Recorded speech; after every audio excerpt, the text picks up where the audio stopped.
नजर रखी जा सकती है। 90 पॉइंट ऊपर सेंसेक्स और निफ्टी 24 पॉइंट ऊपर 6745 पर। हमारे साथ किरण यादव हैं। किरण, मॉर्निंग टू, शुक्रिया इस बातचीत में शामिल होने के लिए। आज अच्छी तेजी मार्केट ने होल्ड की है, क्या कहेंगे आप? मॉर्निंग मीर जी। देखिए, मोमेंटम जारी है और लास्ट 3 दिनों से देखा गया है कि मार्केट जब भी इंट्राडे करेक्ट होता है उधर से एक अच्छी मूव आती है। End of day candlestick pattern के लिए बहुत ही अच्छी बात है कि कैंडलस्टिक पैटर्न बुलिश दिखाई देते हैं क्योंकि नीचे एक अच्छे एक शैडो है। तो मेरे ख्याल से ये डिमांड ओवरपावरिंग सप्लाई की ही बात है। तो मेरे ख्याल से ये अगले चंद दिनों में आप 6800 के ऊपर जाते हुए भी हम निफ्टी को देखेंगे जी। आज आपके स्टॉक्स की बात करते हैं, लेकिन उससे पहले आपसे एक राय चाहेंगे। जो टेलीकॉम स्टॉक्स हैं उस पर आपका व्यू क्या है? आज भारतीय एयरटेल पर काफी अच्छा मूव है, ये करीब 3.5% चला है। और जो बाकी टेलीकॉम स्टॉक्स हैं उस पर भी अगर हम नजर डालें तो अच्छे खासे वॉल्यूम्स के साथ वहां पर कॉन्सेंट्रेशन देखने को मिला है। आपको कैसे लग रहे हैं ये स्टॉक्स? बेसिकली भारतीय एयरटेल की बात करें तो 4-5 दिनों पहले एक बहुत अच्छी मूव आई थी, करीबन 290 से लेके 320 तक। उसके बाद 2 दिनों का कंसोलिडेशन हो गया और वापस आज चल रहे थे। ये मोमेंटम का कंटिन्यूएशन पैटर्न कहलाएगा। अगर शॉर्ट टर्म की बात करें तो 340-345 के टारगेट्स भारतीय एयरटेल पे दिख रहे हैं। और आरकॉम की बात करें तो इधर भी एक अच्छी मोमेंट है।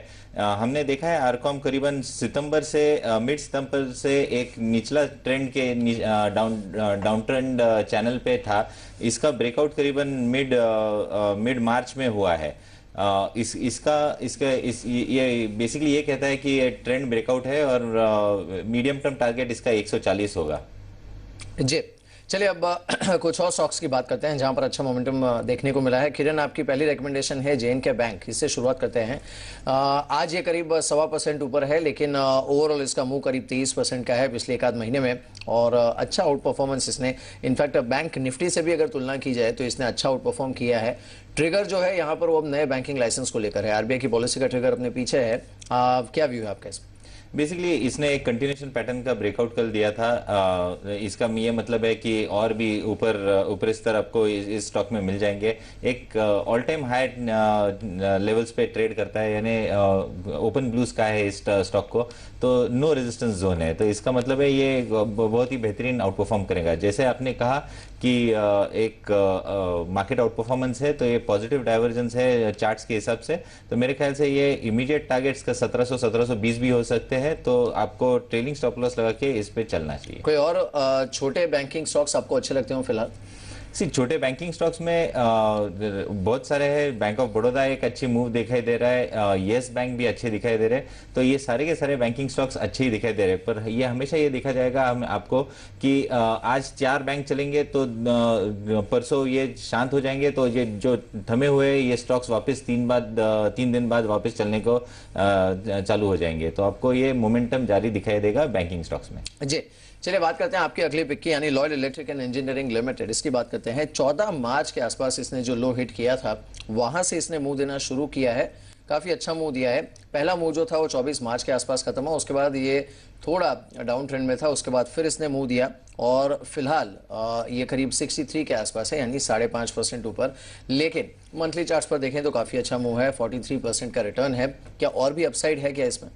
अगर अगले 2-3 दिनों के टारगेट्स की बात करें मीर जी, तो करीबन 67-68 के टारगेट दिखाई देंगे। पर अगर आप 1-2 हफ्ते की बात करें तो आपको 73-74 के टारगेट्स छूने की पूरी उम्मीद है। अगर आप मीडियम टर्म चार्ट्स देखते हैं तो करीबन 2010 से लेके जो ट्रेंड चला है उसका आज कल परसों ब्रेकआउट हुआ है। तो मीडियम टर्म टारगेट्स इसके करीबन 94 से लेके 100 रुपए के हो सकते हैं। जी हाँ, तो अगर आप 1-2 हफ्ते का व्यू है तो भी यहाँ से आपको करीब 10 रुपए की अपसाइड देखने को मिल सकती है, जो कि ऑलमोस्ट 15 से 18% का रिटर्न इन लेवल से भी बनता है, नजर रखिएगा। और वैसे भी एक उम्मीद ये बनी हुई है किरण कि ये जो स्पेस है कैपिटल गुड्स से रिलेटेड या डिस्टेंटली रिलेटेड, उन सारे स्टॉक्स में अच्छा मूव देखने को मिल सकता है। कोई और पिक है क्या आपकी इसमें? इंजीनियरिंग सेक्टर की बात करें मीर जी, इंजीनियरिंग सेक्टर की बात करें तो बेसिकली कौन सा, मैं 2 मिनट के बाद बोलता हूँ, मैं अभी याद नहीं आ रहा है। तो मैं वो नाम देख के चलिए, खैर आपकी जो अगली पिक है वो है ऑरबिंदो फार्मा। इस पर आज भी अच्छा मूव है, ये करीब 2.25% चला है।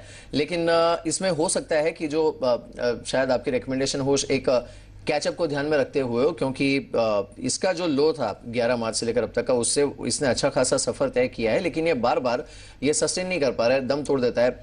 इस समय जो लेवल्स है यहाँ पर, क्योंकि ये 549 के आसपास और कुछ हद तक लग रहा है चार्ट्स पर कि शायद ब्रेकआउट की स्थिति है, आपको लगता है ये मूव और एक्सटेंड करेगा? टारगेट क्या रखेंगे आप? मीर जी, 7 फरवरी से हमने देखा है कि ये स्टॉक बिल्कुल एक रेंज में ट्रेड करता नजर आ रहा था। निचला स्तर करीबन 480 490 था और ऊपरी स्तर करीबन 540 था। आज पहली बार 540 क्रॉस किया है, अच्छे वॉल्यूम्स के साथ किया है, तो एक कंटिन्यूशन पैटर्न या एसेंडिंग ट्रायंगल पैटर्न का ब्रेकआउट कहलाएगा।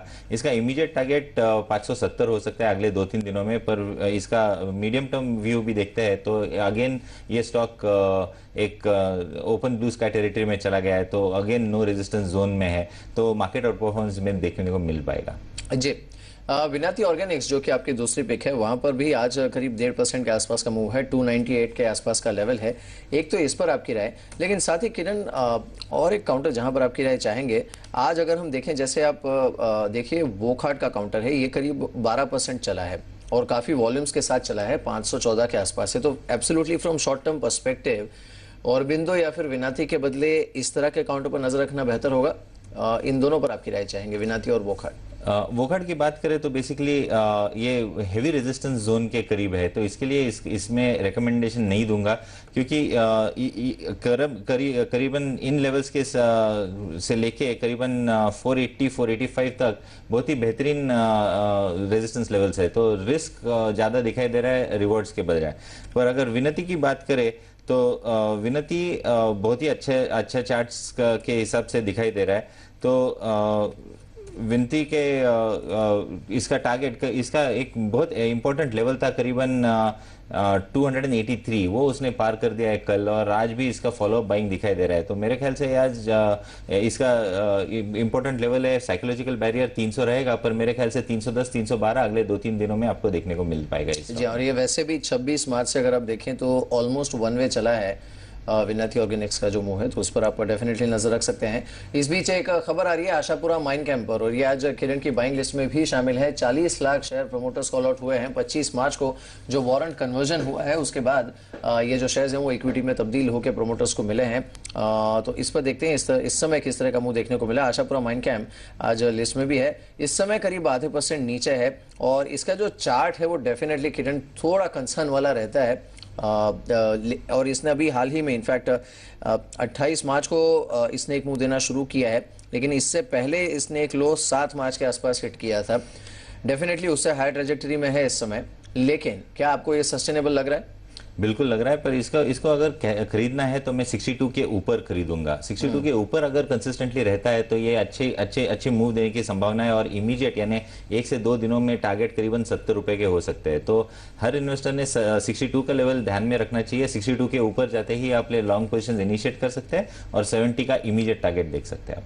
जी हाँ, तो इस पर नजर रखिए, लेकिन 62 के लेवल का इंतजार कीजिएगा, उसके ऊपर जब ये निकलता है तब आप खरीदारी कर सकते हैं। एक एसकेएस माइक्रो फाइनेंस की बात कर लेते हैं। ये 9% चला है आज, काफी अच्छा मूव है। यहाँ पर 235 का लेवल है, आपकी लिस्ट में भी शामिल है। और एक अच्छी चीज ये है कि एटलीस्ट अगर आप इसका चार्ट देखें तो वो टिपिकल जो एक बहुत ज्यादा वॉलेटिलिटी देखने को मिलती है ऐसा नहीं है। इसका चार्ट कंसिस्टेंट है थोड़ा, और मूव इसने जो अभी मूव दिया है वो खैर काफी स्टीप है, जो 31 मार्च के सेशन से इसने दिया है वो। ये और कितना एक्सटेंड हो सकता है, बिकॉज इसकी जो 52 वीक हाई की रेंज है वो उसके ऑलमोस्ट अपर एंड पे है। मीर जी, इसका इमीडिएट टारगेट मुझे 260 के करीब लग रहा है, तो इधर से अच्छी मूव आएगी, क्योंकि इसने एक 210 का एम लेवल था, उसने कल तोड़ दिया था, बहुत अच्छे वॉल्यूम्स के साथ तोड़ दिया। आज फॉलोअप बाइंग भी दिखाई दे रही है, तो इसका फॉलोअप बाइंग इसको 260 तक ले जा सकता है। जी, तो वैसे भी एसकेएस माइक्रो फाइनेंस पर आज काफी अच्छा मूव है। आज हमारी हर घंटे मुनाफे की पिक भी थी और काफी अच्छा मूव इसने दिया है। और आज नजर वैसे भी रखनी पड़ेगी इस तरह के जो एनबीएफसीज हैं उन पर, क्योंकि जो नए बैंकिंग लाइसेंस हैं उनकी घोषणा किसी भी समय हो सकती है। तो इनफैक्ट इसके जो कंटेंडर्स हैं वो सारे ही स्टॉक्स आज नजर में रहेंगे, क्योंकि आरबीआई ने पहले ही संकेत दिए थे कि एक बार इलेक्शन कमीशन से क्लियरेंस मिल जाता है तो उसके बाद जो नए लाइसेंस है उसकी घोषणा में देरी नहीं होगी। इन प्रिंसिपल अप्रूवल जो है वो जल्द ही घोषित किया जा सकता है।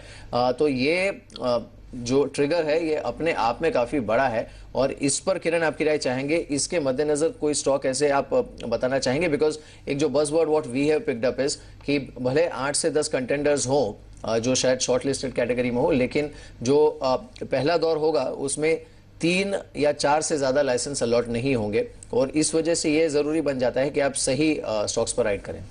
मेरे ख्याल से मेरा ध्यान L&T फाइनेंस पे ज़्यादा रहेगा और IDFC है, दोनों काउंटर है। दोनों काउंटर चार्ट्स पे अच्छे दिखाई दे रहे थे। हालांकि L&T फाइनेंस में हमने 88 से लेके बहुत जोर से गिरावट देखी दी थी, पर वापस एक बार बेस बिल्डिंग होने के बाद वापस मूव चलने चालू हो गया है, तो करीबन 82-83 तक जाने की संभावना है। IDFC की बात करें तो IDFC की मूव अच्छी दिखाई दे रही है, और इमीडिएट टारगेट्स 160-165 के भी हो सकते हैं, जैसे बैंकिंग लाइसेंस के डेट्स नजदीक आते हैं। ऑलराइट, नजर रखेंगे और इस पर हमारी लगातार नजर बनी हुई है। जो कंटेंडर्स हैं